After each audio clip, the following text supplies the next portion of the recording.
Hello again, YouTube. Oh boy, I can't say how weird this feels because holy cow, it's been over a year since I've been back, or since I've last recorded a video and posted it. But here I am trying to get back onto the rhythm of things. So it is early morning.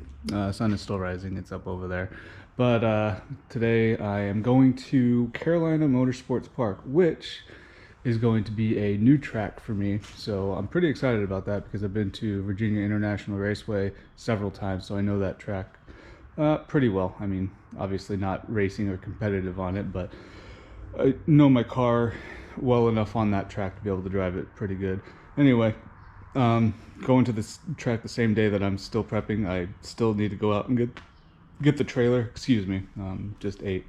But still need to go get the trailer and load the Subaru up. But this is a weird track event that doesn't start at like 7 in the morning. So I've got time. It's a track night, so I've got until 1 o'clock in the afternoon to get there, and then I have a meeting at 2 for my class level. Anyway, so I did not record back in August when I went to Virginia International Raceway, and that was for the first time in over a year. But I was still able to sign up for level 2. And if you're not, for those of you who are watching and not familiar with it, HPDE in NASA has 4 levels, and I had just graduated level 1, which requires a instructor the whole time. And I was able to graduate into level 2 on my last track event, literally the last session of the last day. So I came back and I registered as level 2, and I had 2 check rides. One because, you know, rusty, had been over a year since I've been to the track, but I got along pretty well. The instructor just wanted me to do 1 more session with him, so that's what we did. And then the last 8 were all me solo in the car. And here's the sticker, which is kind of lame, I guess, just to have a sticker to say, hey, you can go drive solo on a race car track or a competition track, but have to have that for the learning abilities. And so yeah, I went through it, and a lot less stressful. Not saying that instructors are bad, but having someone that is on a mic, which is required, in the helmet, constantly talking to you, asking you questions, and looking in your mirrors to make sure you're aware of what's going on is helpful for people that are just beginning. But I was getting to the point where I was able to notice all that stuff, and someone talking to me in my ear just to tell or create conversation and see if I was aware and paying attention just got in the way. But once I got solo, I was able to pay attention to, I had no issues paying attention to the flag stations and all that, making sure I was able to give point buys to cars that were catching up to me and all. So overall, it was a lot better being solo. And also, since last time, a couple of changes, a couple of which you won't see because I'm not going to go under the car, and I also can't get into the computer to show you. But I did get the IAG competition oil pan, which I'm not sure if there was any temperature differences or improvements, but I will say that on track, with the oil temperature gauge, the oil temperatures never got above 220, so it was pretty good there. And it's also got those flaps, you know, so for the baffle, so it doesn't cavitate or anything like that. It doesn't starve the engine for oil, so oil pressure was phenomenal throughout. Not that it was an issue before, but you know, just that extra safeguard. And then for the ECU, I got rid of the crazy tune, and all the tunes on it before were all drag racing specific, because that's what the original intention of the car was. But while I was gone, I had my tuner ramp out the boost ramping, so instead of being a spike from like at 4,500 all the way to 8,000, or you know, beginning at 4,500, being at full boost by about 6,000 and then riding it out, I requested that he boost ramp it from the beginning, which is at 3,500, which is where the boost or the turbo actually begins to spool, and it slowly ramps up to 28 psi by 8,000. And funny enough, on track I only I've only gotten to like 7,500 before I shift, so I've not actually reached 28 psi. But the main difference is how controllable the car is coming out of corners, especially if you're familiar with VIR. Oak Tree there at the top is a 90-degree turn, and you're going rather slow, so about 40 miles an hour or so, and then as you exit, it's a long straight, so you stomp on the throttle, and that's where I had issues because the boost would just spike and yank the car. Now it doesn't do that. So I've got the ECU changed, and I'm also planning on doing a Haltech upgrade, the 2500 Elite. We'll see when that comes. But one of the bigger, the two biggest, or two of the bigger upgrades, I think, are adding camber to the to the wheels and tires.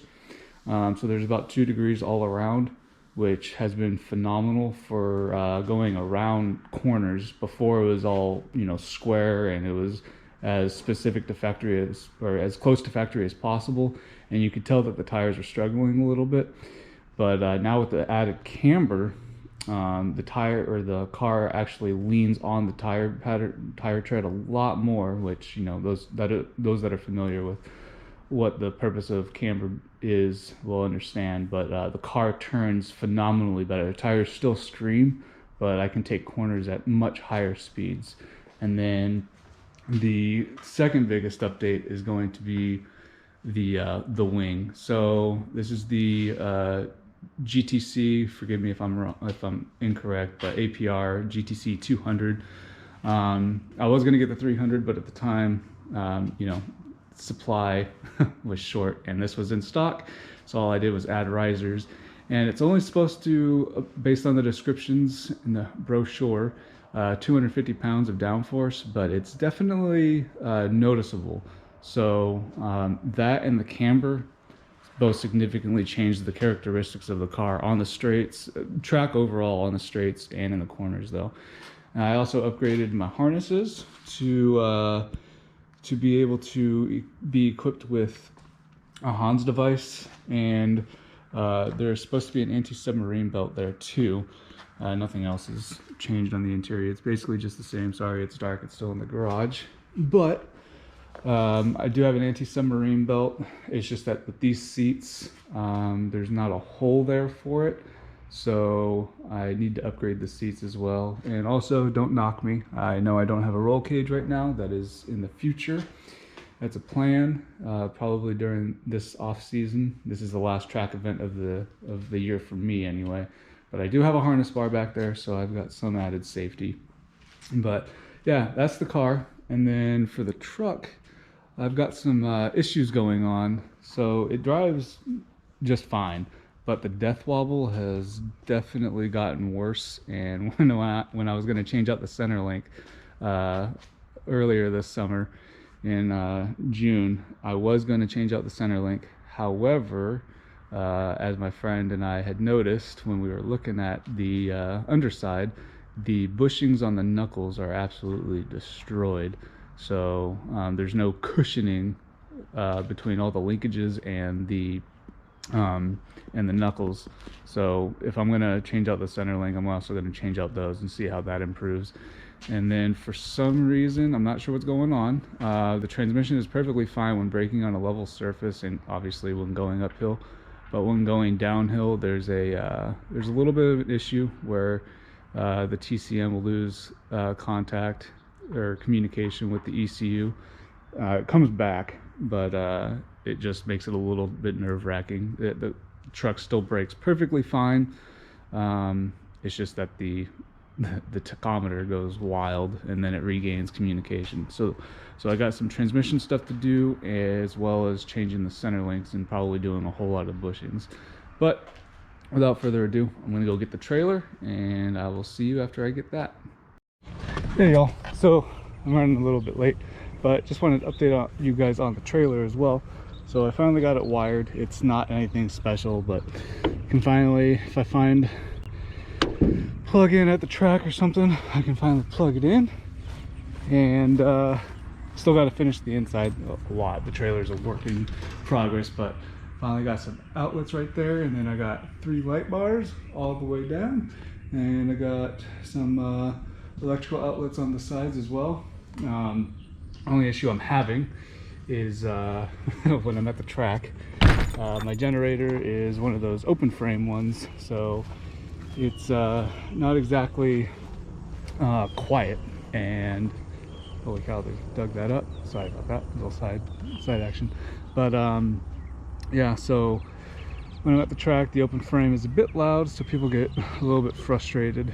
But I had to shut it off one night, even though most everybody during track events goes to the hotel room and whatnot. But those that stay back and party and do the shenanigans that is night track activities, they got a little bit angry. Lo and behold, I turned off the generator to find out that they were just partying, and they were upset that they couldn't hear their music, or at least their music was competing with the sound of my generator. So I'm also in the market for getting a inverter generator here pretty soon. All right, next stop, loading up the Subaru.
Say thanks for watching, and it's weird, but it feels good at the same time to put up some content. And so next video will be of me at Carolina Motorsports Park, and until then, thanks again for watching.